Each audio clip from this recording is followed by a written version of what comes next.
கிறிஸ்தேசுக்குள் மிகவும் பிரியமான சகோதர சகோதரிகளே, நம் யாவருக்கும் நம்முடைய சர்வ வல்லமையுள்ள யெகோவா தேவனையும் அவரது குமாரனும் நம்முடைய ஆண்டவருமாகிய இயேசு கிறிஸ்துவையும் அறிவினால் கிருபையும் சமாதானம் நம் யாவருக்கும் பெருக கடவுது என்ற வாழ்த்துக்களை தெரிவித்துக் கொண்டு, இன்றைய நாளிலும் நாம் பார்க்கக்கூடிய இந்த ஒரு ஆவிக்குரிய பாடத்தின் தலைப்பு கர்த்தருடைய மகிமையை காணுதல் அப்படிங்கிற தலைப்பில் நம்ம பார்க்கலாம். கர்த்தருடைய மகிமையை காணுதல் அப்படிங்கிற தலைப்பில் பார்க்கலாம். இந்த ஒரு பாடம் எங்கிருந்து எடுக்கப்பட்டிருக்குன்னா, லேவியராகமம் புஸ்தகம் 9ஆம் அதிகாரத்தில் இந்த ஒரு பாடம் இருக்குது. லேவியராகமம் 9ஆம் அதிகாரம் ஆதார வசனமாக லேவியராகமம் 9ஆம் அதிகாரம் 6ஆம் வசனத்தை வாசிக்க கேட்கலாம். லேவியராகமம் 9:6. அப்பொழுது மோசே, கர்த்தர் கட்டளையிட்ட இந்த காரியத்தை செய்யுங்கள், கர்த்தருடைய மகிமை உங்களுக்கு காணப்படும் என்றார். பாருங்க, இங்கே ஆதார வசனமாக நம்ம வாசிக்க கேட்ட இந்த வசனப்பகுதி என்ன சொல்லுதுன்னா, கர்த்தர் கட்டளையிட்ட இந்த காரியத்தை செய்யுங்கள், அப்பொழுது உங்களுக்கு கர்த்தருடைய மகிமை உங்களுக்கு காணப்படும் அப்படின்னு அங்கே சொல்கிறார். அப்படின்னா இன்னைக்கு இது இன்றைய நாளில் நம்ம எல்லாரும் கூட இந்த வருஷத்தினுடைய துவக்க நாளாக்க இன்றைய நாளில் கூட நம்ம எல்லாரும் எதுக்கு தான் நம்ம இங்கே கூடியிருக்கிறோம்? கர்த்தருடைய மகிமை நமக்கு காணப்பட்டால் தான் இந்த வருஷம் பூரா நம்மளுக்கு எப்படி இருக்கும்? ஒரு ஆசீர்வாதமானதாக. இன்னும் சரியாக சொல்லும்போது, அங்கே நம்முடைய மூத்த சகோதரர் சார்லஸ் ரசல் அவர்கள் 5th வால்யூமில் என்ன குறிப்பிட்றாருன்னா, முன்னுரையில் என்ன குறிப்பிட்றாரு அப்படின்னு கேட்டிங்கன்னா, பாருங்க, ஆண்டவராய் இயேசு கிறிஸ்துவனுடைய பலி அங்கீகரிக்கப்பட்டிருக்கு. ஆனால் அவருடைய பலியின் புண்ணியங்கள் அன்னைக்கே அங்கீகரிக்கப்பட்டிருந்ததுன்னா, ஆதாமுக்குள் எல்லா ஜனங்களும் அன்னைக்கே ஏற்றுக்கொள்ளப்பட்டிருப்பாங்க. ஆனால் அது ஏற்றுக்கொள்ளும்படியாக தேவனுடைய கரங்களில் வைக்கப்பட்டிருக்கு. அப்படின்னா அதுக்குன்னு ஒரு காலகட்டத்தில் தான் அது ஏற்றுக்கொள்ளப்படும். சரி, ஏற்றுக்கொள்ளப்பட்டதுங்கிறதுக்கான ஒரு அடையாளம் என்ன அப்படின்னு கேட்டோம்னா, தேவனத்திலிருந்து வரக்கூடிய பரிசுத்த ஆவி. சரி, அப்படின்னா பரிசுத்த ஆவி, ஒருவேளை நீங்கள் யோசிச்சு பாருங்க, இயேசு கிறிஸ்துடைய மரணம் வரை பரிசுத்த ஆவி அவரால் அப்போஸ்தலருக்கு கொடுக்க முடிஞ்சுதா? இல்லை அப்போஸ்தலர்களை அவர் நினைச்ச மாதிரி நடத்த முடிஞ்சுதா? இல்லை. ஏன் இல்லைன்னு கேட்டோம்னா, எப்போ பரிசுத்த ஆவி கிடைக்கப்படுதோ அப்போ தான் அந்த அப்போஸ்தலர்கள் ஆண்டவராக இயேசு கிறிஸ்து என்ன நோக்கத்துக்காக அவங்களை வழிநடத்தினாங்களோ அந்த மாதிரி மாறினாங்க. அப்படின்னா தேவனுடைய மகிமை நமக்குள்ளே காணப்படணும்னா, மகிமைனா அவருடைய பரிசுத்த வல்லமை தான். அப்போ அந்த பரிசுத்த வல்லமை நமக்குள்ளே காணப்படணும்னா நாம் கூட சில காரியங்கள் நம்ம செய்யணும். அப்படின்னா செய்ததை தேவன் அங்கீகரிக்கணும். அங்கீகரித்தாதான் அந்த தேவனுடைய வல்லமை நமக்கு வரும். சரி, அப்படின்னா இன்னைக்கு இந்த பாடத்துக்குள்ளே கடந்து போகலாம். பாருங்கள், நம்ம பொதுவாக தேவனுடைய மகிமைக்குள்ளே கடந்து போகிறத பற்றி நம்ம பார்க்குறோம். சரி, இன்றைக்கு இந்த லேவியராகமம் புஸ்தகத்தில் கொடுக்கப்பட்டிருக்கக்கூடிய இந்த 9ஆம் அதிகாரம் ஒரு தீர்க்க தரிசனமாக அல்லது இன்னும் நிழலும் பொருளுமான ஒரு தீர்க்க தரிசனமாக நமக்கு சொல்லப்பட்டிருக்கு. எப்படி பிரதர், இது எப்படி நீங்கள் இந்த பாடத்தை கொண்டு போகலாம் அப்படின்னு எடுத்துட்டோம்னா, இந்த பாடத்தினுடைய நீங்கள் ஒருவேளை இது ஒரு தொடர் ஸ்டடியில் வரக்கூடிய ஒரு பாடம். நீங்கள் இதில் வந்து பார்த்தீங்கன்னா, நீங்கள் ஒருவேளை நீங்கள் இதை பற்றி தெரிஞ்சுக்கணும்னா 8ஆம் அதிகாரத்தை நீங்கள் எடுத்து படித்து பார்த்துட்டிங்கன்னா, வீடுகளில் போய் நோட் பண்ணி வச்சுக்கோங்க, படித்து பாருங்கள். அங்கே 8ஆம் அதிகாரத்தில் என்ன அப்படின்னு கேட்டோம்னா, ஆரோன் மற்றும் அவருடைய 4 புத்திரர்களும் என்ன பண்ணப்படுறாங்க அப்படின்னு பார்க்கும்போது அபிஷேகம் பண்ணப்படுறாங்க. ஆசாரியர்களாக அபிஷேகம் பண்ணப்படக்கூடிய விஷயத்தை அந்த 8ஆம் அதிகாரம் மிக அழகாக விளக்கம் கொடுக்குது. ஒவ்வொன்றுக்கும் ஒவ்வொரு விளக்கம் இருக்குது. ஒரு காளையை வெட்டுறாங்கன்னா காளை எதற்கு அடையாளமாக இருக்குது, காளையினுடைய முன்னந்தொடை எதற்கு அடையாளமாக இருக்குது, அவருடைய கொழுப்பு எதற்கு அடையாளமாக இருக்குது, ரத்தம் எதற்கு அடையாளமாக இருக்குது. இந்த மாதிரி அதில் நிறைய ஆவிக்குரிய விஷயங்கள் கற்றுக்கொள்வதற்கு இருக்குது. சரி, இப்போ நம்ம பாடத்துக்கு நம்ம எடுத்துக்கொள்ள எங்கே பார்க்கலாம் அப்படின்னு கேட்டோம்னா, பாருங்கள், நீங்கள் 8ஆம் அதிகாரம் 33ஆம் வசனத்தை வாசிக்க கேட்கலாம். லேவியராகமம் 8ஆம் அதிகாரம் 33ஆம் வசனத்தை வாசிக்க கேட்கலாம். அர்ப்பணிப்பின் நாட்கள் நிறைவேறும் வரைக்கும் 7 நாள் ஆசரிப்பு கூடார வாசலை விட்டு புறப்படாதீர்கள். 7 நாள் அளவும் நீங்கள் அர்ப்பணிப்பு செய்யப்படுவீர்கள்.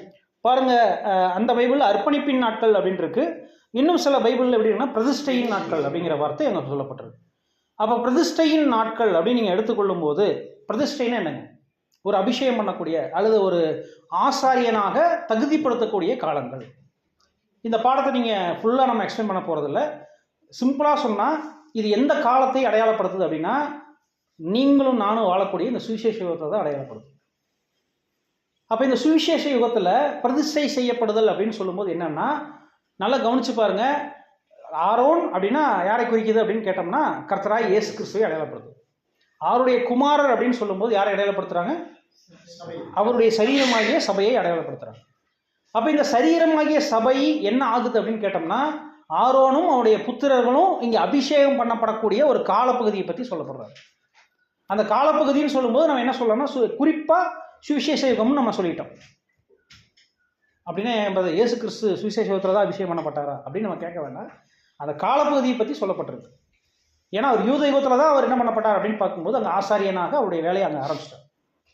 சரி, அப்போ இந்த சுவிசேஷ யுகத்தினுடைய கடைசி பாகம் வரை என்ன நடக்குது அப்படின்னு கேட்டோம்னா இந்த ஆசாரியர்களை பிரதிஷ்டை செய்யக்கூடிய நிகழ்வு நடக்குது. அப்படின்னா ஒவ்வொரு நாளும் நம்ம அபிஷேகத்தை பெற்றுக்கொண்டு வருகிறோம். நீங்கள் என்ன பதில் இதெல்லாம் நீங்கள் கேட்கணும்னு நினச்சா அவர் அபிஷேகம் பண்ணுறதுக்கு என்னென்னலாம் அங்கே சொல்கிறாங்க பார்த்தீங்கன்னா, நீங்கள் இதில் 8ஆம் அதிகாரத்தில் 1வது வசனத்தை நீங்கள் 1, 2, 3 வசனங்களை வாசிங்க.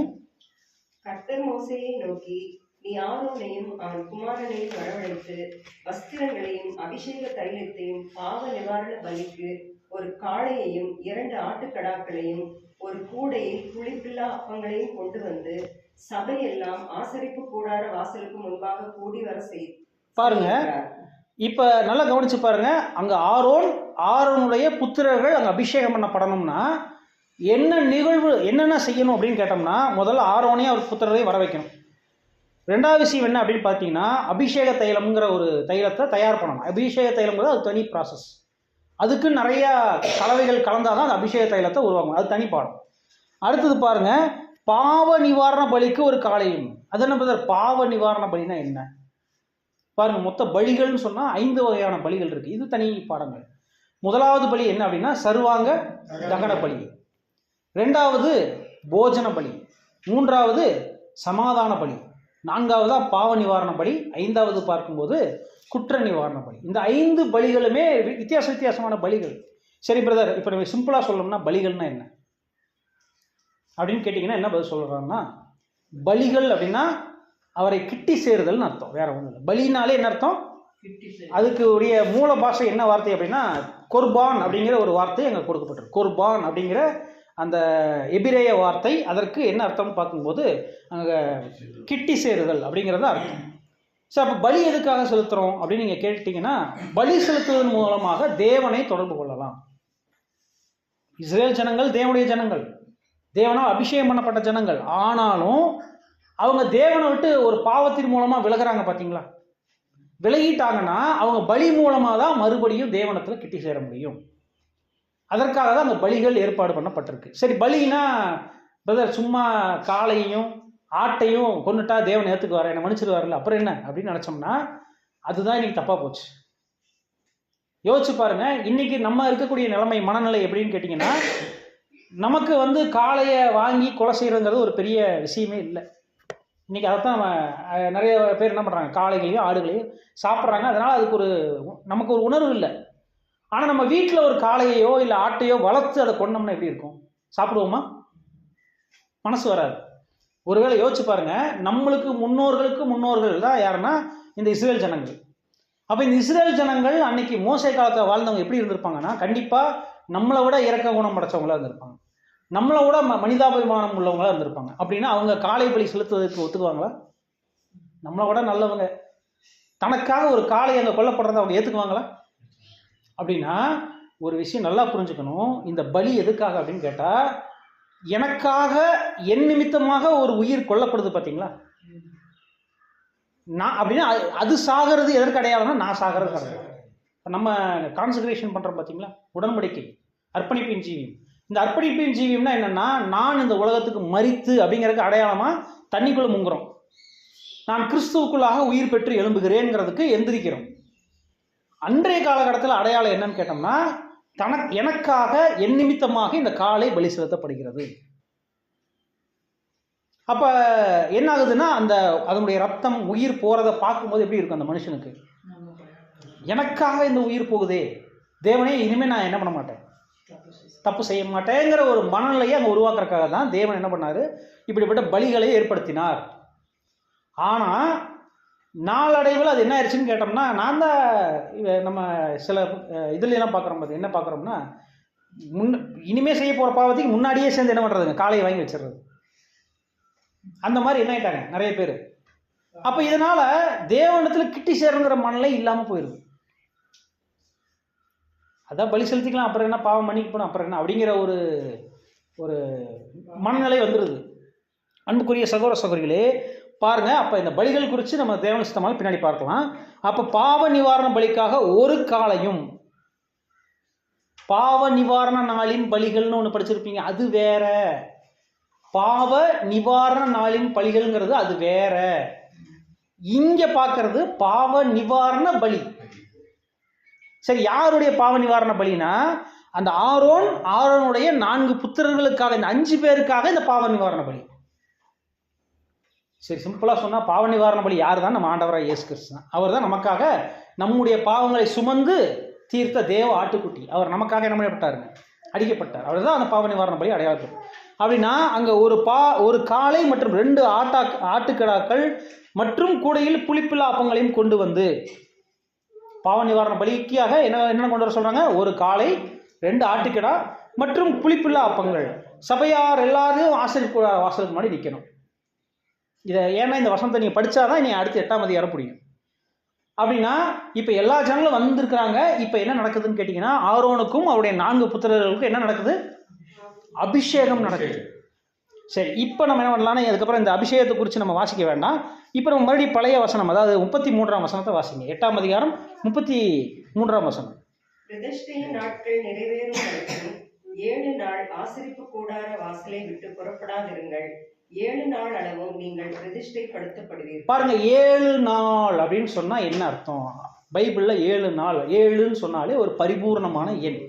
அப்போ ஒரு பரிபூர்ணமான காலப்பகுதி. அப்போ பரிபூர்ணமான காலப்பகுதிங்கும் போது நம்முடைய மூத்த சகோதரர் என்ன குறிப்பிடுறாருன்னா, இது சுவிசேஷ யுகத்தில் நடக்கக்கூடிய விஷயத்தை பற்றி சொல்லப்பட்டிருக்குன்னு சொல்றாரு. அப்போ சுவிசேஷ யுகத்தில் நீங்கள் எங்கே இருந்து வெளியே போகாதீங்கன்னா, நீங்கள் அபிஷேகம் பண்ணுறதுக்காக இந்த 7 நாள் அளவும் நீங்கள் இருக்கிறீங்க. எங்கே இருக்கிறீங்கன்னா உலகத்துக்குள்ளே போகாதீங்க, நீங்கள் ஆசரிப்பு கூடாரத்துக்குள்ளேயே இருங்கன்னு சொல்கிறார். அப்போ ஆசரிப்பு கூடாரத்துக்குள்ளேயே இருந்தால் என்னதான் வேலை? அங்கே பிரதிஷ்டை பண்ணப்பட்டு கொண்டே இருப்பீங்க. நீங்களும் என்ன பண்ணலாம்? அங்கே தேவனுடைய ஊழியத்தை செஞ்சுக்கிட்டே இருக்கலாம். அதுக்கு தானே உள்ள வந்திருக்கிறீங்க. அப்போ தேவனுடைய ஊழியத்தை செஞ்சுக்கிட்டே இருக்கலாம், வெளியே போகாமல் நீங்கள் உள்ளே இருங்கன்னு அங்கே சொல்கிறார். அன்புக்குரிய சகோதர சகோதரிகளே, இப்போ 7 நாளும் இன்னும் நீங்கள் அதுலேயே 35ஆவது வசனத்தை கூட வாசிருங்க. நீங்கள் சாகாதபடிக்கு 7 நாள் இரவும் பகலும் ஆசரிப்பு கூடார வாசலில் இருந்து கர்த்தருடைய காவலை காக்க கடவீர்கள். இப்படி நான் கற்பிக்கப்பட்டேன் என்றான். பாருங்க, இப்படிதான் நான் மோசே சொல்றாரு, இப்படிதான் எனக்கு சொல்லி கொடுத்தாரு. அதனால நீங்க ஆசரிப்பு கூடார வாசலை விட்டு எங்க என்ன பண்ணிடாதீங்க, வெளியில போயிடாதீங்க. வெளியில போறதுன்னா உலகத்தை நோக்கி. ஏன்னா இப்ப இஸ்ரேல் ஜனங்கள் யாருக்கு அடையாளமா இருக்காங்க? உலக ஜனங்களுக்கு அடையாளமா இருக்காங்க. அவங்கள நோக்கி என்ன பண்ணிடாதீங்க, நீங்க போயிடாதீங்க அப்படின்னு அங்க சொல்றாரு. அன்புக்குரிய சகோதர சகோதரி, அப்படின்னா இது யாருக்கான பாடம் அப்படின்னு கேட்டா, சபை ஜனங்களுக்கான ஒரு பாடம். அப்ப சபை ஜனங்கள் எங்கதான் இருக்கணும்? ஆசரிப்பு கூடாரத்துக்குள்ளதான் இருக்கணும். இந்த சுவிசேஷம் யுகம் முடிகிற வரை நீங்க எங்க போயிடக்கூடாதுங்க, உலகத்துக்குள்ள போயிடக்கூடாது. போனீங்கன்னா அங்க வசனம் என்ன பார்த்தோம்? நீங்கள் சாகாதபடிக்கு. வெளியில போனீங்கன்னா செத்துருவீங்க. அப்ப ஆசரிப்பு கூடாரம்னா தேவனுடைய ஆலயத்துக்குள்ளேயே நீங்க இருக்கணும், தேவனுடைய ஆலயமாவே இருக்கணும். அதுதான் நமக்கான பாடம். அன்புக்குரிய சகோதர சகோதரி, அப்படின்னா இப்போ நீங்கள் 9ஆம் அதிகாரத்தில் நீங்கள் எடுத்து வாசிங்கன்னா, இப்போ வாசிங்க. இப்போ தான் நம்ம பாடத்துக்குள்ளே கடந்து வர்றோம். 9ஆம் அதிகாரம் 1ஆம் வசனத்தை வாசி கேட்கலாம். 8ஆம் நாளிலே மோசே ஆரோனையும் அவன் குமாரனையும் இஸ்ரவேலின் மூப்பரையும் அழைத்து. பாருங்க, இப்போ நம்ம இந்த பாடத்தில் ஒரு ஹிண்ட் கொடுத்துருக்காரு. என்ன ஹிண்ட் கொடுத்துருக்காருன்னு கேட்டிங்கன்னா, எந்த நாளில் இது நடக்குதாமா? 8ஆம் நாளில். அப்படின்னா நம்ம முதல்ல 7 நாளுங்கிறது ஒரு பரிபூர்ணமான நாட்கள். அது முடிஞ்சு இப்போ எந்த நாளுக்குள்ள நம்ம கடந்து போகிறோம்? 8ஆவது நாள் அப்படிங்கிற ஒரு விஷயம். அது என்ன 8ஆம் நாள்லாம் பைபிளில் என்ன நாளை குறிக்குது சொல்லுங்க. யுகாயுகத்தை குறிக்குது. அருமை, கரெக்டான ஆன்சர் தான். வேற புதிய துவக்கத்தை குறிக்குது. வேற ஏதாவது விளக்கம் இருக்குங்களா? கரெக்டான ஆன்சர் தான். சரி, இது எப்படி நம்ம புரிஞ்சுக்கலாம்? 8ஆம் நாள் அப்படின்னு சொன்னோம்னா, பைபிளில் கர்த்தருக்கு ஒரு நாளுங்கிறது 1000 வருஷம். நம்ம பிதாவாய தேவனுக்கு எத்தனை வருஷம் நம்ம காலக்கணக்கில் பார்த்துருக்கோம்? 7000 வருஷம் பார்த்துருக்கோம். அப்போ இப்போ நம்ம எத்தனாவது கர்த்தருடைய நாளில் இருக்கிறோம்?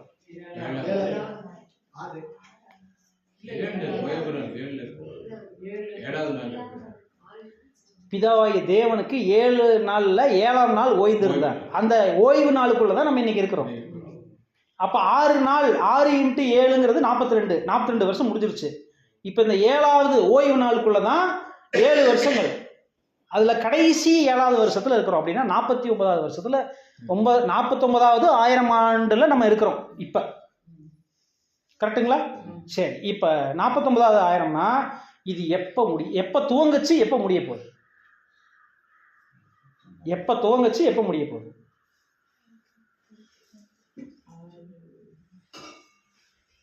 ரொம்ப ஈஸி. 6000 வருஷம் முடிஞ்சு 7வது 1000 ஆண்டு எப்போ துவங்குதுன்னு நம்ம பார்த்துருக்கோம்னா 1874. அது கூட 1000 கூட்டினீங்கன்னா அவ்வளோதான், 2874. நான் சொல்கிறது புரியுதுங்களா? இப்போ கர்த்தருடைய 1000 ஆண்டு எங்கே ஸ்டார்ட் ஆகுதுன்னு நம்ம பார்க்குறோம். 1874 ஸ்டார்ட் ஆகி 2874 முடியுதுன்னு நம்ம பார்க்குறோம். அன்புக்குரிய சொல்ல அப்போ 2874 என்ன நடக்கும்? நீங்கள் சொன்னதான் ஆன்சர். ஆண்டவராக இயேசு கிறிஸ்து தன்னுடைய எல்லா விஷயத்தையும் முந்தின சீர் கொண்டு வந்து பிதாவே சகலத்திலும் சகலமாக இருப்பதற்கு அவருக்கு ஒப்பு கொடுத்து ராஜ்யத்தை ஒப்பு கொடுத்து அவர் கீழ்பட்டிருப்பாருங்கிறதா வசனம். அப்படின்னா இனி பிதாவாய தேவன் அந்த 8ஆம் நாளில் என்ன பண்ண போறார் அப்படிங்கிறது தான் இந்த பாடத்தில் நமக்கு கொடுக்கப்பட்டிருக்கு. நான் சொல்றது உங்களுக்கு புரியுதுங்களா? இந்த 7000 ஆண்டுகள் முடிஞ்சு 8வது நாள், அதாவது பிதாவாய தேவனுக்கு 8வது நாளில் என்ன நடக்க போகுதுங்கிறது தான் இந்த இதில் நமக்கு சொல்லப்பட்டிருக்கு. அன்புக்குரிய சகோதர சகோதரிகளே, சரி, அப்படி நம்ம பார்க்கலாம். 8வது நாள் அப்படின்னு சொல்லும்போது, அப்போ 8ஆம் நாள் அப்படிங்கும்போது பிதாவாய ஆண்டவராக இயேசு கிறிஸ்துவுக்கு இது எத்தனாவது வருஷம்னா 50வது வருஷம். 49 வருஷம் முடிஞ்சு 50வது வருஷம் துவக்கத்தில் என்னென்னலாம் நடக்க போகுதுங்கிறத தான் இங்கே நமக்கு சொல்லிக் கொடுக்குறாங்க. அன்புக்குரிய சகோதர சகோதரிகளே, அப்படின்னா பாருங்க, இங்கே யாரெல்லாம் நிற்கிறாங்க அப்படின்னு பார்த்துட்டிங்கன்னா வசனத்தை 1வது வசனத்தை மறுபடியும் வாசிங்க. 8ஆம் நாளிலே மோசே ஆரோனையும் அவன் குமாரரையும் இஸ்ரவேலின் மூப்பரையும் அழைத்து. போதும். இப்போ நீங்கள் நல்லா கவனிச்சு பாருங்க, இங்கே யாரெல்லாம் நிற்கிறாங்கன்னா மோசே யாருக்கு அடையாளமாக இருக்காங்க பைபிள் இந்த இடத்துல அப்படின்னு நீங்கள் கேட்டிங்கன்னா, மோசே உடன்படிக்கைக்கு அடையாளமாக இருக்கிறாங்க. காவனன்ட். டேபர்நாக்கல் ஷேடான் 83 மற்றும் ரீப்ரண்ட் நம்பர் 96 5th சாப்டரில் உடன்படிக்கை அப்படிங்கிற விஷயத்தை சொல்லப்பட்டிருக்கு. அதே இன்னொரு ரீப்ரண்ட் நம்பர் 4504 என்ன சொல்றாங்கன்னா த மீடியேட்டர். மீடியேட்டர்னா மத்தியஸ்தர் அப்படிங்கிற வார்த்தை இங்கே சொல்லப்பட்டிருக்கு. யாருக்கு? மோசே மத்தியஸ்தராக அடையாளப்படுத்துகிறார், உடன்படிக்கையாக அடையாளப்படுத்துகிறார் அப்படின்னு அங்கே சொல்லப்பட்டிருக்கு. சரி, அப்படின்னா அடுத்து யார் இருக்கிறார் அப்படின்னு கேட்டிங்கன்னா ஆரோன். ஆரோன் யாரை அடையாளப்படுத்துறார் அப்படின்னு கேட்டிங்கன்னா பாருங்க, ஆரோன்னா இங்கே கர்த்தராக இயேசு தான். அப்படின்னா அதை பற்றி சொல்லும்போது the complete priest, head and பாடின்னு சொல்கிறார். இனி வரக்கூடிய நேரத்தில் என்னன்னா, இனி மகிமையடைந்த சபை என்ன ஆக போகுது? இயேசு கிறிஸ்துவோட இணைஞ்சிருச்சுன்னா தலை மற்றும் சரீரமாக மாறப்போகுது. அப்போ ஆரோன் யாரை அடையாளப்படுத்த போகிறாருன்னா இந்த இடத்துல கிறிஸ்துவ தான். ஆனால் இனிமே பாருங்க, மோசேயும் ஆரோன் மட்டும்தான் ஆசரிப்பு கூடாரத்துக்குள்ள நுழைவாங்க. அப்படின்னு எதை அடையாளப்படுத்துனா மகிமைக்குள்ள கடந்து போகக்கூடிய சபை இப்போ கிறிஸ்துவோட இணைஞ்சதை அங்கே அடையாளப்படுத்துது. பின்னாடி பார்க்க போகிறோம் அன்புக்குரிய சகோதர சகோதரிகளே. அப்படின்னா அவருடைய குமாரர் சபையை அடையாளப்படுத்துறாங்க. மற்றும் இப்போ இன்னொரு குரூப் இருக்காங்க, யாருன்னா இஸ்ரேலினுடைய மூப்பர்கள். இவங்க யாரும் அடையாளப்படுத்துறாங்க? உயிர்த்தெழுதல் வந்திருக்கும், தேவனுடைய ராஜ்யம் வந்துருச்சுன்னா இயேசு கிறிஸ்துடைய 1000 ஆண்டுலேயே என்ன ஆயிடுச்சுங்க, உயிர்த்தெழுதல் ஸ்டார்ட் ஆயிடுச்சுன்னா இப்போ யாரெல்லாம் வந்திருப்பாங்க? இஸ்ரேலினுடைய முற்பிதாக்கள் வந்திருப்பாங்க. முற்பிதாக்கள் எந்திரிச்சு வந்து இந்த பூமியில் அரசாளுவார்கள். பாருங்க அன்புக்குரிய சகோதர சகோதரிகளே, இப்போ நம்ம வசனத்துக்குள்ள கடந்து போகலாம். இப்போ 2ஆம் வசனத்திலிருந்து வாசிங்க. இவங்கெல்லாம் இப்போ தயாராக இருக்கிறாங்க. எங்க 8ஆம் நாளில் தயாராக இருக்கிறாங்க. இப்போ அங்கே சொல்றாரு பாருங்க, வாசிங்க. 2வது வசனத்திலிருந்து வாசிங்க. ஆரோனை நோக்கி, நீ பாவ நிவாரண பலியாக பழுதற்ற ஒரு கன்று குட்டியையும் சர்வாங்க தகன பலியாக பழுதற்ற ஒரு ஆட்டுக்கடாவையும் தெரிந்து கொண்டு கர்த்தருடைய சன்னதியில் பலியிட கடவாய். நல்லா கவனிச்சுக்கங்க, பாவ நிவாரண பலியாக அப்படின்னு இப்ப இங்க யாரை பார்த்து சொல்றாருன்னா ஆரோனை பார்த்து சொல்றாரு. அப்படின்னா ஆரோனையும் அவருடைய குமாரர்களுக்காக பாவ நிவாரண பலி மற்றும் தகன பலி இங்கே செயல்படுத்தப்படும். இதுதான் 2வது வசனம் சொல்லுது. அப்படின்னா நமக்கு தெரியும் பாவ நிவாரண பலினா என்ன அப்படின்னு முதல்ல ஒரு விஷயம் பார்த்துட்டு நம்ம இந்த இதுக்குள்ள வந்துடலாம். ஏன்னா சிம்பிளா புரிஞ்சுக்கலாம். இதுல வந்து நீங்க 5 பலிகள் சொன்னோம்ல, அதில் முக்கியமாக 2 பலிகள் பற்றி நம்ம பார்க்கணும். ஒன்று வந்து பாவ நிவாரண பலி, இன்னொன்று குற்ற நிவாரண பலி. பாவ நிவாரண பலினா என்ன அப்படின்னு கேட்டிங்கன்னா, தேவனுக்கு நான் அவரை ஏமாத்திருக்கிறேன்னா புரியுதுங்களா? நான் உடன்படிக்கை செஞ்சுருக்கிறேன், நான் உன் சித்தம் செய்வேன்னு சொல்லிட்டு நான் அவரை சித்தம் செய்யாமல் நான் ஏமாத்திட்டேன்னு வச்சுக்கோங்களேன். அது வந்து பாவ நிவாரண பலி.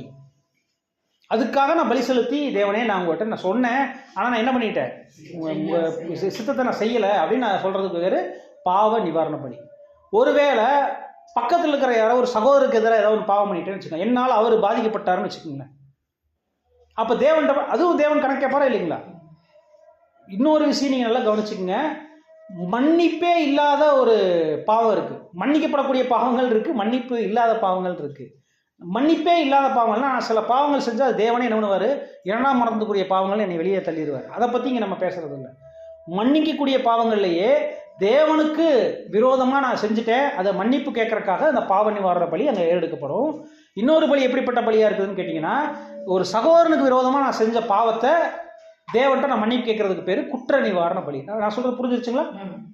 பாவ நிவாரண பலினா தேவனுக்கும் எனக்கும் உள்ள கான்டாக்டில் நான் ஏதாவது ஏமாத்திட்டேன், அவரை ஏதாவது மோசம் பண்ணிட்டேன், அது பாவ நிவாரண பலி.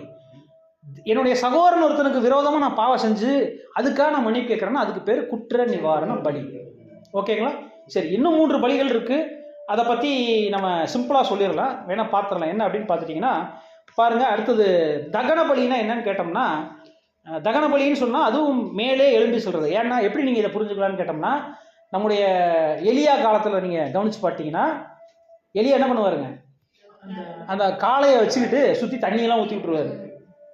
தேவனே அப்படின்னு ஒரு சத்தம் போட்டாருன்னா தேவன் அக்கினியாய் அதை என்ன பண்ணுவாருங்க, பட்சித்துட்டு போ. அது தகன பலி. இங்கே பற்ற வச்சிருவாங்க, இருந்தாலும் அது அடையாளம். தகன பலி, சர்வாங்க தகன பலின்னா என்னன்னா, எல்லாத்தையும் சொன்னா என்ன சொல்லலாம்னா, எதையுமே விட்டு வைக்க மாட்டாங்க, எல்லாத்தையும் எரிச்சிருவாங்க. போஜன பலின்னு ஒன்று இருக்கு. போஜன பலின்னு சமாதான பலின்னு என்னன்னு சொல்லிடுறேன். சமாதான பலி அப்படின்னு சொன்னா என்ன சொல்லலாம் அப்படின்னா, அதுக்குரிய விளக்கம் என்ன சொல்றாங்கன்னா, காவனன்ட் ஆஃப் என்டையர் கான்சக்ரேஷன் அப்படிங்கிற விளக்கத்தை கொடுக்குறாரு டேபர்னக்கல் ஷெடோஸ் 98ல். இந்த சமாதான பலினா எதை அடையாளப்படுத்துதுன்னா, என்னுடைய முழுமையான அர்ப்பணிப்பின் ஜீவி இருக்குது பார்த்தீங்களா, கடைசி நான் மரணம் வரையிலான அர்ப்பணிப்பின் ஜீவி, அதையத்தான் சமாதான பலியாகும் தேவன் பார்வையில். இன்னொரு பலி என்ன அப்படின்னு கேட்டிங்கன்னா, போஜன பலி. இந்த போஜன பலி அப்படின்னு சொன்னாலே நமக்கு தெரியும், அங்கே கர்த்தராகிய இயேசு கிறிஸ்து சொல்கிறாரு, என்னை அனுப்பினவருடைய சித்தத்தின்படி செய்வதே எனக்கு அப்படின்னா, அவர் தேவனுடைய சித்தம் செய்கிறது தான் போஜனம். அப்போ இப்போ நம்ம 5 பலிகள் சிம்பிளாக சொல்லிட்டேன். சரி, இப்போ நம்ம கடந்து போகலாம். இப்போ பாவ நிவாரண பலியாக ஒரு கன்றுக்குட்டி மற்றும் சர்வாங்க தகன பலியாக ஒரு ஆட்டுக்கடாவை நீ என்ன பண்ணணும், பலி செலுத்துன்னு சொல்லி இப்போ தேவன் மோசே மூலமாக ஆரோனுக்கு சொல்லிட்டார். யாருக்காக? ஆரோனுக்காகவும் அவருடைய புத்திரருக்காகவும் இதை செய்யின்றார். இப்போ 3ஆம் வசனம் வாசிங்க. மேலும் இஸ்ரவேல் புத்திரரை நோக்கி, கர்த்தருடைய சன்னதியில் பலியிடும்படிக்கு நீங்கள் பாவ நிவாரண பலியாக பழுதற்ற ஒரு வெள்ளாட்டு கடாவையும் சர்வாங்க தகன பலியாக ஒரு வயதான பழுதற்ற ஒரு கன்றுக்குட்டியையும் ஒரு ஆட்டுக்குட்டியையும் சமாதான பலிகளாக ஒரு காளையையும் ஒரு ஆட்டுக்கடாவையும் எண்ணெயில் பிசைந்த போஜன பலியை கொண்டு வாருங்கள், இன்று கர்த்தர் உங்களுக்கு தரிசனமாவார் என்று சொன்னார். பாருங்க, இப்ப இங்க என்ன விஷயம் சொல்றாங்க அப்படின்னு பார்த்தீங்கன்னா, முதல்ல ஆரோனுக்கும் அவருடைய புத்திரருக்குமான பாவ நிவாரண பலி மற்றும் சர்வாங்க தகன பலியை பற்றி பார்த்துட்டோம். இப்போ இந்த 3ஆம் வசனம் மற்றும் 4ஆம் வசனம் என்ன சொல்லுது அப்படின்னு கேட்டிங்கன்னா, இஸ்ரேல் ஜனங்கள் சுத்திகரிக்கப்படும்படிக்கு நீங்கள் பாவ நிவாரண பலி கொண்டு வரணும், அடுத்தது பார்த்தீங்கன்னா தகன பலி கொண்டு வரணும், அடுத்தது சமாதான பலி கொண்டு வரணும் மற்றும் போஜன பலி கொண்டு வரணும் அப்படிங்கிறத அங்கே சொல்கிறாரு. அன்புக்குரிய சகோதர சகோதரிகளே, அப்படின்னா நல்லா கவனிச்சுக்கங்க. இங்கே இந்த பலிகள் எல்லாம் இப்போ என்ன ஆகுது அப்படின்னு பார்க்கும்போது, இதெல்லாம் நீங்கள் செஞ்சீங்கன்னா தேவனுடைய மகிமை உங்களிடத்துல காணப்படும்னு சொல்கிறார். இதெல்லாம் செஞ்சீங்கன்னா தேவனுடைய மகிமை உங்களிடத்துல காணப்படும்னு சொல்கிறார். செஞ்சாங்களான்னு கேட்டால் செஞ்சாங்க. அதைத்தான் பின்னாடி வசனங்களில் நீங்கள் 5ஆவது வசனத்தில் வாசிக்க கேட்கலாம். 5:6. மோசே கட்டளையிட்டவைகளை அவர்கள் ஆசரிப்பு கூடாரத்துக்கு முன்பாக கொண்டு வந்தார்கள். சபையார் எல்லோரும் சேர்ந்து கர்த்தருடைய முன்னிலையில் நின்றார்கள். பாருங்க, அப்ப கர்த்தருடைய முன்னிலையில, கர்த்தருடைய சந்நிதியில சபையார் எல்லாரும், ஜனங்கள் எல்லாரும் நிற்கிறாங்க. இப்போ அங்கே ஆசாரிப்பு கூடாரத்தில் என்ன நடக்குதுன்னு கேட்டீங்கன்னா, இந்த பலிகள்லாம் செலுத்தப்படுது. சரி, இந்த பலிகள் செலுத்தப்படுவது அப்படிங்கிறது எதை அடையாளப்படுத்துது அப்படின்னு கேட்டிங்கன்னா, நம்ம முன்னாடியே சொன்னோம், இயேசு கிறிஸ்து தம்முடைய பலியின் புண்ணியத்தை பிதாவாய தேவனுடைய கைகளில் டெபாசிட்டாக வச்சுட்டு வந்துட்டார். டெபாசிட்னா என்னங்க? ஒரு சேமிச்சு வைக்கிற மாதிரி. அதை அப்ளிகபிள் ஆகலை அப்படின்னா தேவன் என்ன பண்ணுறாருன்னா, உடனே அப்போவே அதை பயன்படுத்துறது இல்லை. ஏற்ற காலத்தில், இப்போ எடுத்துக்காட்டுக்கு அதில் கொஞ்சம் அப்ளிகபிள் யாருக்கு முதல்ல அப்படின்னு கேட்டிங்கன்னா, சபைக்கு பயன்படுத்தினார். இயேசு கிறிஸ்துவனுடைய 2ஆம் வருகைக்கு பின்பதாக முழு உலக ஜனங்களுக்கும் பயன்படுத்த போகிறாங்க. அப்படிதான் 5th வால்யூம்ல சொல்லப்பட்டிருக்கு. இயேசு கிறிஸ்துனுடைய இரண்டாம் வருகை பின்பதாக முழு ஜனங்களுக்கும் பயன்படுத்தப்படும். ஏன்னா சபை அதுக்கப்புறம் முடிஞ்சிடும், கொஞ்ச நாள்ல முடிஞ்சிருச்சுன்னா இனி கொஞ்ச நாள்ல என்ன நடக்க போதுங்க, உலக ஜனங்கள் உயிர்த்தெழுதலுக்குள்ள வரணும். அன்புக்குரிய சகோதர சகோதரிகளே, அப்படின்னா இப்ப இந்த பலிகள் இப்ப தேவனுடைய பார்வையில சுகந்த வாசனையாக ஏறெடுக்கப்படுது. ஏன்னா தகன பலினாலே என்னதுங்க, தேவனுடைய பார்வையில அது என்ன சுகந்த வாசனை அப்படின்னு சொன்னா வேற ஒன்றும் இல்லைங்க. இப்ப திடீர்னு யாராவது ஒருத்தவங்க பர்ஃப்யூம் போட்டு வந்தா நம்மளுக்கு எப்படி இருக்கும், திடீர்னு என்ன ஒரு வாசம் அப்பா அப்படின்னு நம்ம என்னதான் பாடம் இருந்தாலும் நம்மளுக்குள்ள ஒரு ஒரு யோசனைகள் வருதா இல்லைங்களா? இப்ப பிதாவாய தேவன் நம்முடைய பலிகளை, ஆண்டவராக இயேசு கிறிஸ்துடைய பலியையும் நம்முடைய பலிகளையும் அந்த மாதிரி ஒரு சுகந்த வாசனையாக, அப்படின்னா ரொம்ப புல்லரிக்கிற மாதிரி அதை ஒருவேளை அவர் ஏற்றுக்கொள்ளும் போது எப்படி இருக்கும் யோசிச்சு பாருங்க. அதைத்தான் சுகந்த வாசனைங்கிற வார்த்தைகள்ல இங்க பயன்படுத்தியிருக்கிறாங்க அன்புக்குரிய சகோதர சகோதரிகளே. அப்ப பாருங்க, இப்ப ஆரோன், இப்ப அங்க ஆரோனும் அவருடைய புத்திரர்களும் எங்க ஏற்றுக்கொள்ளப்படுவாங்க அப்படின்னு கேட்டோம்னா, தேவனிடத்துல அவருடைய பலிகள் ஏற்றுக்கொள்ளப்படுகிறது அப்படிங்கிறத இங்க அடையாளப்படுத்தப்படுது. எங்க? 8ஆம் நாள்ல. 8ஆம் நாள்ல தான் அங்க ஏற்றுக்கொள்ளப்பட போகுது. அடுத்ததாக பாருங்க, உலக ஜனங்களுக்கான பலிகளும் அப்ளிகபிள். அப்படின்னா நீங்க புரிஞ்சுக்கங்க, பாவ நிவாரண பலினா யாரை பத்தி நம்ம சொல்லிட்டோம், இயேசு கிறிஸ்துவனுடைய பலிதான். இயேசு கிறிஸ்து நம்முடைய பாவங்களை சுமந்து அவர் பலியானார். அப்படின்னா அந்த பலியானது ஒண்ணுதான், ஆனா அது முதல்ல யாருக்கு அப்ளை ஆகுதுன்னா, முதல்ல ஆரோனுக்காகவும் அவருடைய குடும்பத்தாருக்காக அப்ளை ஆகுது. அதுக்கப்புறமா யாருக்கு அப்ளை ஆகுதுன்னு கேட்டீங்கன்னா, உலக ஜனங்களுக்காக அப்ளை ஆகுதுங்கிறதா இந்த பாடத்துல கொஞ்சம் டிஃபரெண்டா கொடுத்துருக்குறாங்க அன்புக்குரிய சகோதர சகோதரிகளே. அப்ப இந்த ஒரு காரியங்களை ஆரோன் அங்க செய்யறார். செஞ்சு முடிச்சதுக்கு அப்புறம் தான் என்ன நடக்குது அப்படின்னு பார்த்துட்டீங்கன்னா,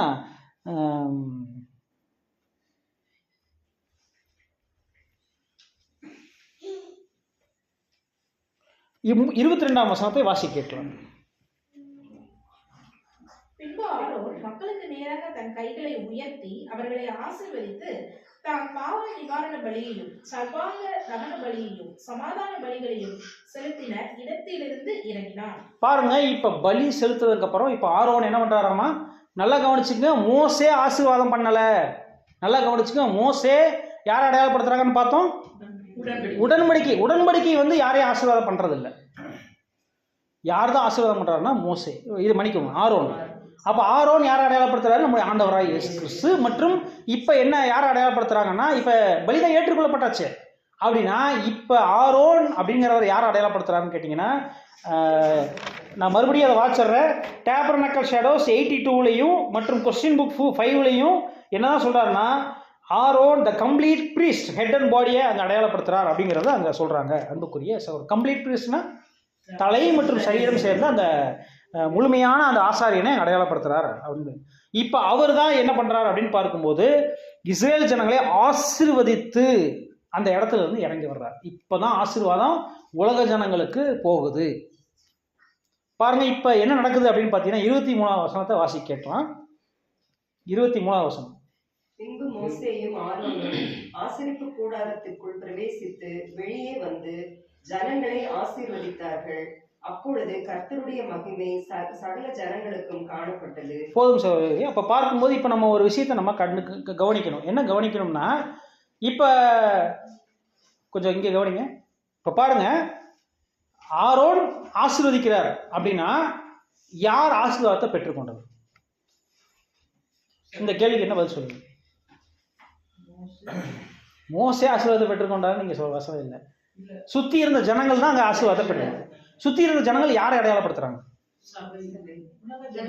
உலக ஜனங்கள்.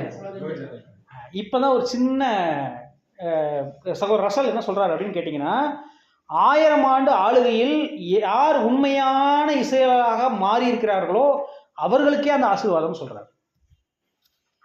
ஏன்னா 1000 ஆண்டு அரசாட்சியில எல்லாரும் மறிச்சு இப்ப என்ன பண்ணிடுவாங்க, திரும்ப உயிர்த்தெழுந்து வந்துருவாங்க. பிதாவாய தேவன் வரும்போது இப்ப என்ன நடந்திருக்கும், எல்லாரும் உயிர்த்தெழுதலுக்குள்ள வந்திருப்பாங்க. இப்ப அவருடைய கடைசி காலகட்டத்தில் என்ன நடந்திருக்கும்னா, அங்க துன்மார்க்கனுக்கு தயை செய்தாலும் நீதி கற்றுக்கொள்ளான்னா அப்ப 2ஆம் மரணமும் சாத்தானும் அங்க கர்த்தாவும் அழிவுக்குள்ள அங்க போயிடுவாங்கிறத வசனம் சொல்லப்படுது. அப்படின்னா இப்ப ஆசீர்வதிக்கிற நேரம், இந்த ஆசீர்வதிக்கிற நேரத்துல யார் தான் இருப்பாங்கன்னா துன்மார்க்கர்கள் இருக்க மாட்டாங்க. அப்போ உலக ஜனங்கள் மத்தியில் யார் யார் உண்மையான இஸ்ரேலராக மாறி இருக்கிறாங்களோ அவங்க மட்டும்தான் ஆசீர்வாதத்தை பெற்றுக்கொள்வாங்க. அப்படிங்கிறது தான் நம்முடைய மூத்த சகோதரர் ஃபோட்டோ ட்ராமா ஆஃப் கிரியேஷன் 36/47 இப்படி சொல்கிறாரு. அன்புக்குரிய சகோதர சகோதரிகளே, சரி, இப்போ 23ஆம் வசனத்தில் நம்ம பார்க்குறோம், ஆரோனும் மற்றும் மோசேயும் என்ன பண்ணுறாங்க அப்படின்னு பார்த்துட்டிங்கன்னா ஆசரிப்பு கூடாரத்தில் பிரவேசிக்கிறாங்க. ஆசரிப்பு கூடாரம் எதற்கு அடையாளமாக இருக்குது? பரலோகத்துக்கு அடையாளமாக இருக்குது. அப்படின்னா இப்போ தான் மோசேயும் ஆரோனும் எங்கே போக போகிறாங்க? பரலோகத்துக்கு போக போகிறாங்க. அப்படின்னா பரலோகத்துக்கு போகிறதுனா தேவனுடைய மகிமைக்குள்ளாக கடந்து போக போகிறாங்க அப்படிங்கிறத நம்ம புரிஞ்சுக்கலாம். அப்படின்னா சபை இந்த உலகத்தை விட்டு டோட்டலாக என்ன ஆக போகுது அப்படின்னு கேட்டோம்னா பிரிஞ்சு போயிடும். சரி, பிரிஞ்சு போகுதுங்கிறதுக்கு என்ன அடையாளம்? சபை இந்த பூமியில் இருக்கு இல்லைங்கிறதுக்கு என்ன அடையாளம் அப்படின்னு இந்த இடத்துல நம்முடைய மூத்த சகோதரர் அங்கே குறிப்பிடுறார். என்ன அடையாளம் சொல்லலாம்னா, இந்த பூமியில என்னைக்கு சபை கடைசி பாத அங்கம் மறிச்சு பரலோகத்துக்கு போறாங்களோ அன்னைக்கு லா அண்ட் ஆர்டர் இந்த பூமியில இருக்காது. கலவர பூமியா மாறும். அதாவது சீர்குலைவு, குழப்பம் எல்லாம் இந்த பூமியில இருக்கும். ஏன்னாங்க நீங்க நல்லா யோசிச்சு பாருங்க, நம்ம கடைசி கால பாத அங்கங்கள் எப்படி சாவாங்க அப்படிங்கிறத பற்றி கேள்விப்படும் போது அந்தி கிறிஸ்து அமைப்புக்கு முன்னாடி சாட்சி கொடுத்துட்டு சாவாங்க. அப்போ அந்தி கிறிஸ்து அமைப்பு அங்கே நொறுங்கி விழுகும். அப்போ நொறுங்கி விழுகும் போது இங்கே இருக்கக்கூடிய லா அண்ட் ஆர்டர், சட்டம் ஒழுங்கு எல்லாமே என்ன ஆயிரும்? சீர்குலைவுக்குள்ளே வந்துடும். அப்படிங்கிறது தான் இங்கே நம்முடைய மூத்த சகோதரர் அவர்கள் அங்கே குறிப்பிட்டிருக்கிறாங்க. அன்புக்குரிய சகோதர சகோதரிகளே,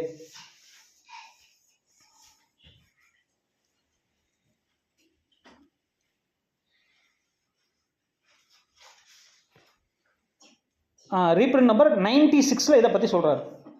ரீப்ரிண்ட் நம்பர் 96 பேராகிராஃப் 6 இதை பற்றி சொல்லியிருக்கிறார். அன்புக்குரிய சகோதர சகோதரிகளே, சரி, அப்படின்னா இப்போ ஆசிரியர் கூடாரத்துக்குள்ளே போயிட்டு இங்கே திருப்பி வர்ற மாதிரி இங்கே வசனங்கள் இருக்கே. ஏன்னா நீங்கள் வசனத்தை நீங்கள் படித்து பார்த்தீங்கன்னா மோசேயும் ஆரோனும் ஆசாரியர் கூடாரத்துக்குள் சென்று பிரவேசித்து மீண்டும் வெளியே ஆசீர்வதிச்சாங்கன்னா, இப்போ இதை பற்றி நம்முடைய மூத்த சகோதரர் என்ன குறிப்பிட்றாரு அப்படின்னா, வெளியே வருதல் எதற்கு அடையாளமாக இருக்குன்னா ஆண்டவராக இயேசு கிறிஸ்துவினுடைய 2ஆம் வருகை இங்கே அடையாளப்படுத்துது அப்படின்னு இங்கே குறிப்பிட்டிருக்கிறாரு. அன்புக்குரிய சகோதர சகோதரிகளே, சரி, அப்போ ஆசரிப்பு கூடாரத்தில் உள்ள நுழையணும்னா, தேவனுடைய சமூகத்தில் உள்ள நுழையணும்னா எப்போதான் நுழைய முடியும் அப்படின்னு கேட்டால், பாருங்க, இன்னைக்கு ஆண்டவராக இயேசு கிறிஸ்து 2ஆம் வருகையில் எங்கே தான் இருக்கிறான்னு நம்ம பார்க்குறோம், அந்த காலத்தில் இந்த பூமிக்கு மேலே. சரி, அப்படின்னா அவர் எப்போ பரலோகத்துக்கு திருப்பி போவார் பாருங்க. அதுதான் சில விளக்கங்கள் கொடுக்குறாங்க. என்னன்னா, எல்லா பலிகளும் நிறைவேற வைக்கிறதே அவருடைய வேலை. சரி, இப்போ ஒரு கேள்வி நம்ம கேட்கலாம், எதுக்காக கிறிஸ்துவும் சபையும் இன்னைக்கு ஆளுகைக்கு தேவன் ஒப்பு கொடுக்குறாரு? எதுக்காக கிறிஸ்துவும் சபையும் ஆளுகைக்குள்ள வர்றாங்க? எதுக்காக தேவன் அவங்களுக்கு அனுமதிக்கிறார்?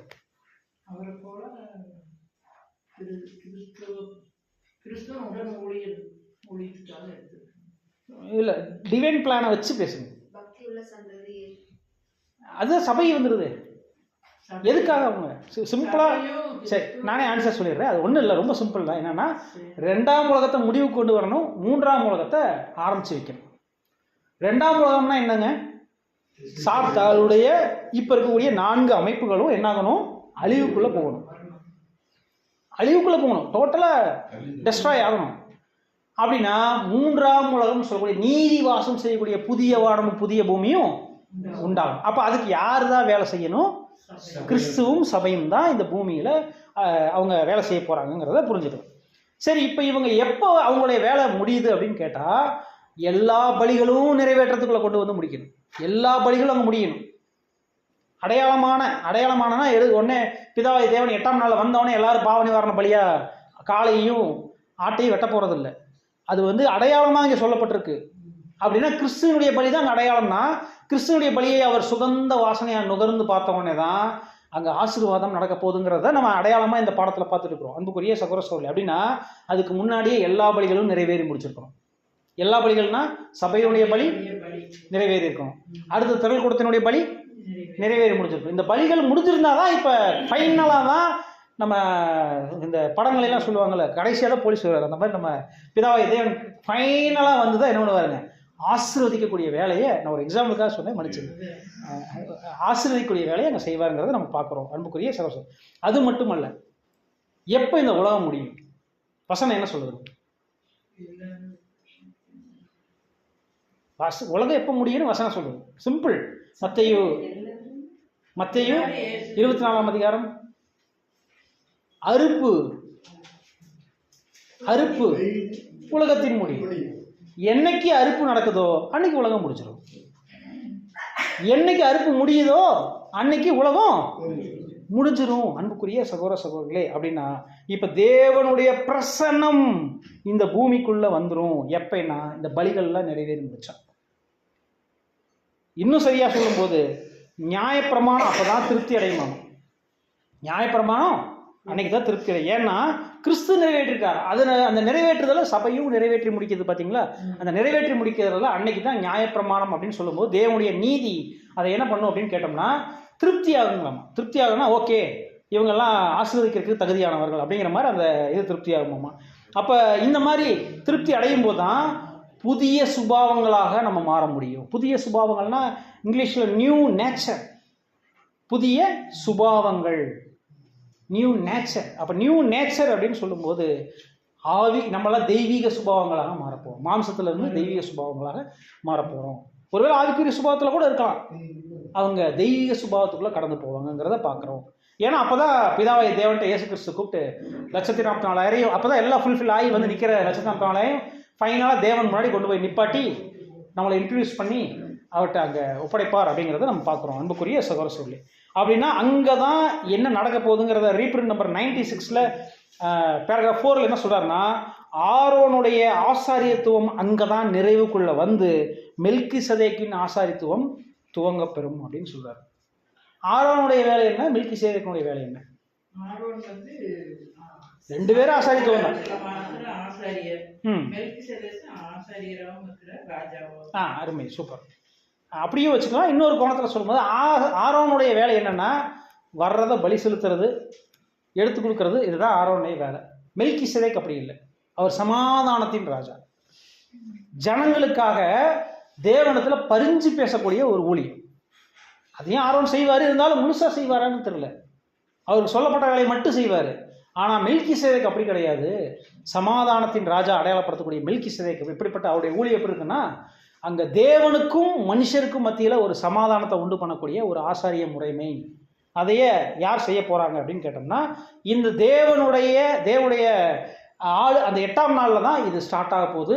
அதுக்கு முன்னாடி இருந்த ஆரோனுடைய ஆசாரியத்துவம் அங்கே முடிவுக்கு வருதுங்கிறது தான் இங்கே நம்ம பார்க்குறோம். கடைசியாக இந்த தேவனுடைய மகிமையை பற்றி 3 வசனங்கள் வாச்சு இந்த பாடத்தை முடிக்கலாம்.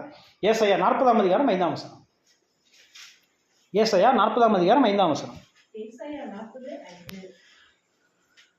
கர்த்தரின் மகிமை வெளியரங்கமாகும், மாம்சமான யாவும் அதை ஏகமாய் காணும்.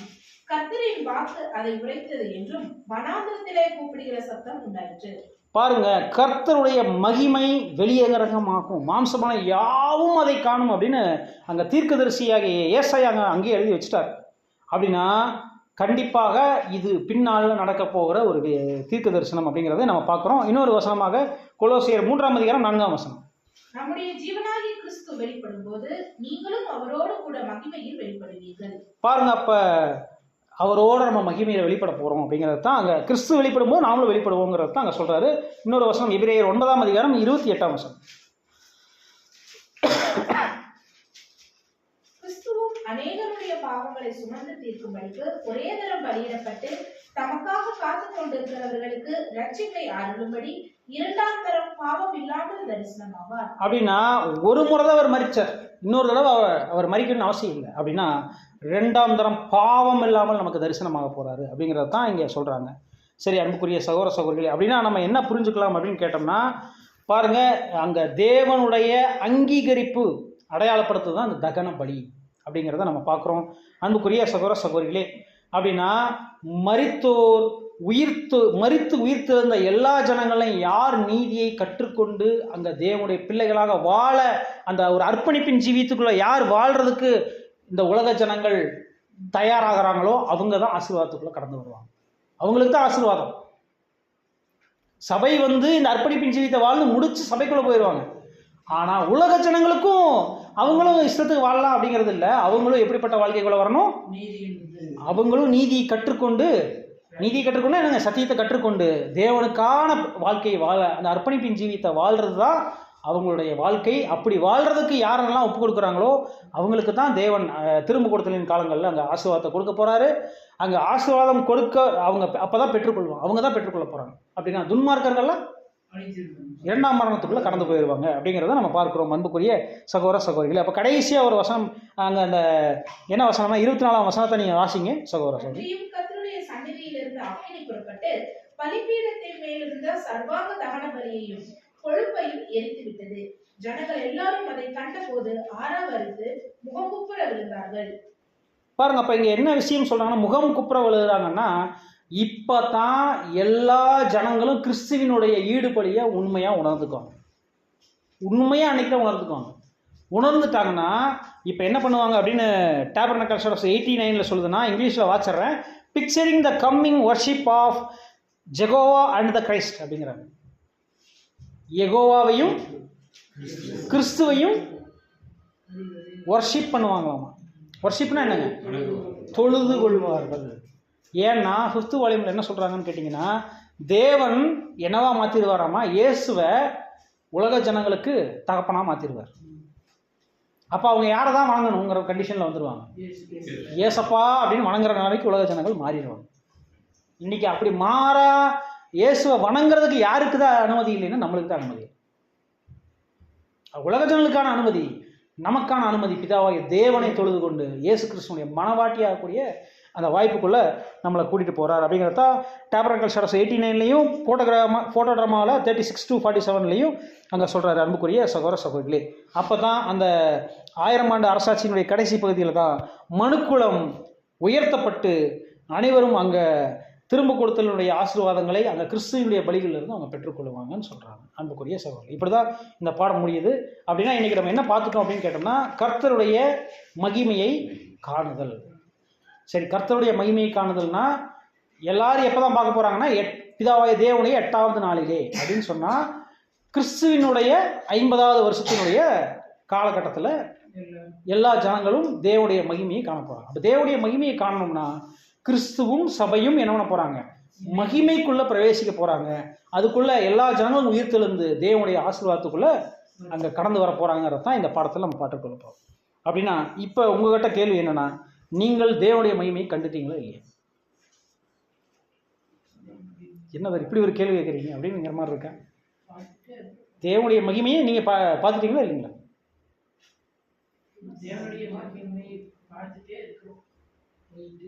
தேவனுடைய மகிமைன்னு என்ன தெரியுங்களா? அவருடைய பரிசுத்தாவி தான். அவருடைய பரிசுத்தாவி மூலமாகத்தான். சரி, பரிசுத்தாவியில் என்ன? தேவனிடத்திலிருந்து வரக்கூடிய வல்லமை. அதுக்கு இன்னொரு பேர் இருக்கு, அன்பினாவின்னு இருக்கு. ஹோலி ஸ்பிரிட் இங்கிலீஷில் அன்பினாவின்னு இருக்கு, வல்லமைன்னு இருக்கு. தேவனுடைய நீதியும் அதுதான், ஞானமாகவும் அதுதான் செயல்படும். இந்த பாடத்தில் அங்கே சொல்லும்போது, அதாவது இதுக்கு முந்தின விஷயங்களில் சொல்லும்போது அங்கே என்ன குறிப்பிட்டார் அப்படின்னு கேட்டோம்னா, நான் அதை எடுத்து காமிச்சிட்றேன்.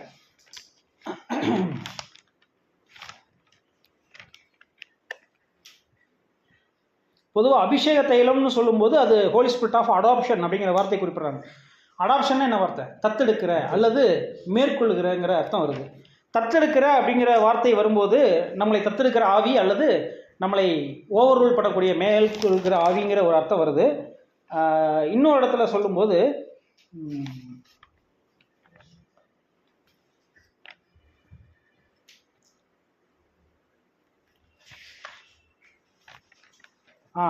அதாவது அபிஷேக தைலத்தை பற்றி சொல்லும் ஒரே விஷயம்.